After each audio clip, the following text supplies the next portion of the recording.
এগুলাতে কোনো সমস্যা আছে কিনা, থাকতে পারে। পিউরিকুলার সোয়েলিং, সাইনাস, স্কার, পিছনেও একই। পিনা ডিফর্ম হতে পারে, ছোট হতে পারে, বড় হতে পারে। সামনের দিকে এরকম বাঁকা থাকলে ব্যাটিয়ার হতে পারে, যদি পেরিকন্ড্রাইটিস হয় ছোট হয়ে কলিফ্লাওয়ার ইয়ার হতে পারে। এরকম কোনো সমস্যা আছে কিনা। তারপরে খালি চোখে এক্সট্রাঅর্ডিনারি ক্যানেল। খালি চোখে এক্সট্রাঅর্ডিনারি ক্যানেল কীভাবে দেখবেন, যে এক হাতে ট্রায়াগাস থেকে সামনের দিকে, আর এক হাতে পিনা আপওয়ার্ডস, ব্যাকওয়ার্ডস, আউটওয়ার্ডস। খালি চোখে এক হাতে মিনিমাম দেখা যাচ্ছে, যায় না? দেখা দেখা যদি তুমি আমার দেখতে দেখতে পাচ্ছ।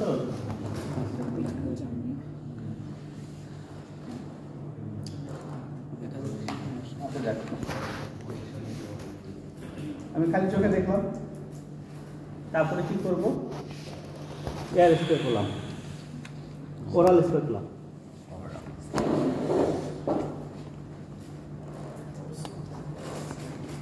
দেখলাম এটা যদি কি হয়, এখন দেখো দেখি সুন্দর দেখা যায় না? হ্যাঁ, এইটাতে আরো সুন্দর দেখা যাচ্ছে, খালি চোখ তো দেখা যাচ্ছে না। তাহলে এটারও কিছু অ্যাডভান্টেজ আছে, বেনিফিট আছে। মনে করলাম এর ডিসচার্জ আছে,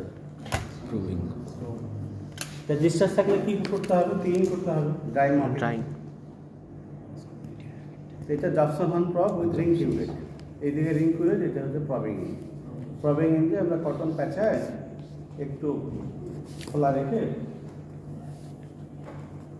এর উপরে পরিষ্কার করবো, পরিষ্কার করে গন্ধন করবো।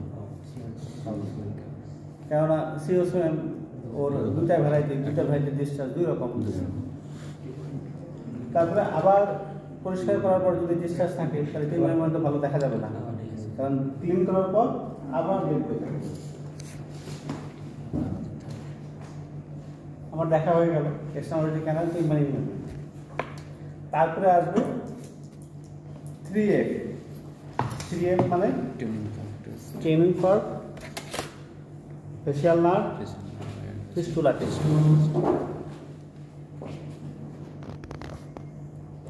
এই শব্দটা আপনার কানের পিছনে সামনে ধরবো, সামনে বেশি শুনেন না, পিছনে বেশি শুনে খেয়াল করে। হ্যাঁ,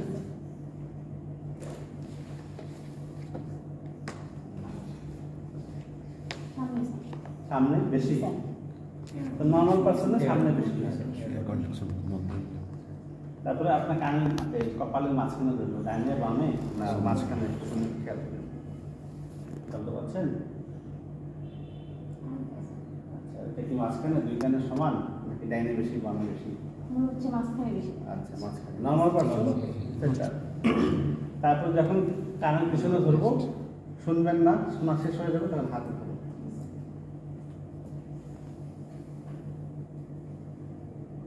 শুনতে পাচ্ছেন তো? এখন যখন শোনা শেষ হয়ে যাবে তখন হাত ধরবো।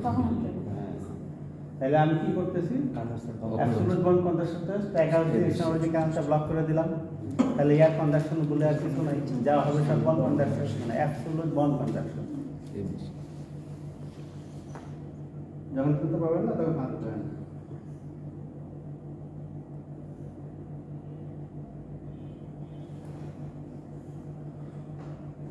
উনি যখন শেষ শুনতে পাচ্ছেন না, আমিও শুনতে পাচ্ছি না, তাহলে এটাকে বলে ইকুয়াল আর নর্মাল।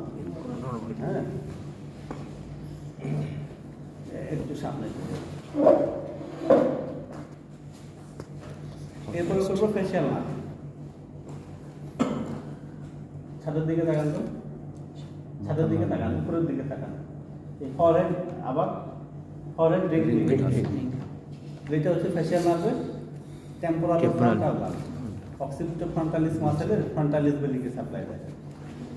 চোখ বন্ধ করেন। এটা হলো জাইগোমেটিক অরবিকুলারিস, ডালফোলা, বাক্কাল ব্রাঞ্চ। দাঁত দেখান বা শীষ দেন।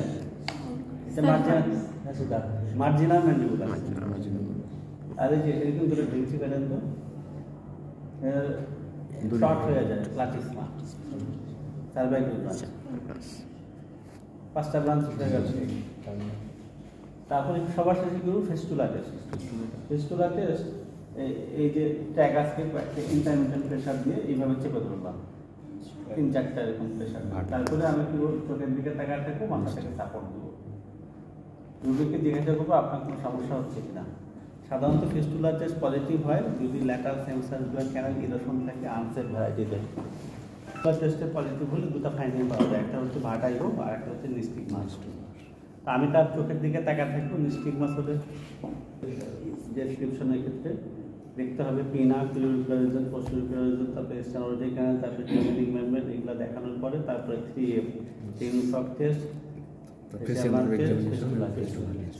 যদিও তার কোনো সমস্যা নাই, আমরা তো একটা নর্মাল ড্যামি পার্সন হিসাবে আমরা তার কী পাইছি পজিটিভ ফাইন্ডিং বলতে গেলে তেমন কিছু নেই।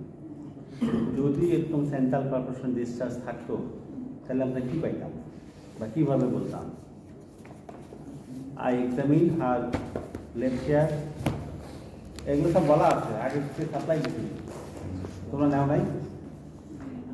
হ্যাঁ, দিয়ে দেবো আবার, অসুবিধা নেই।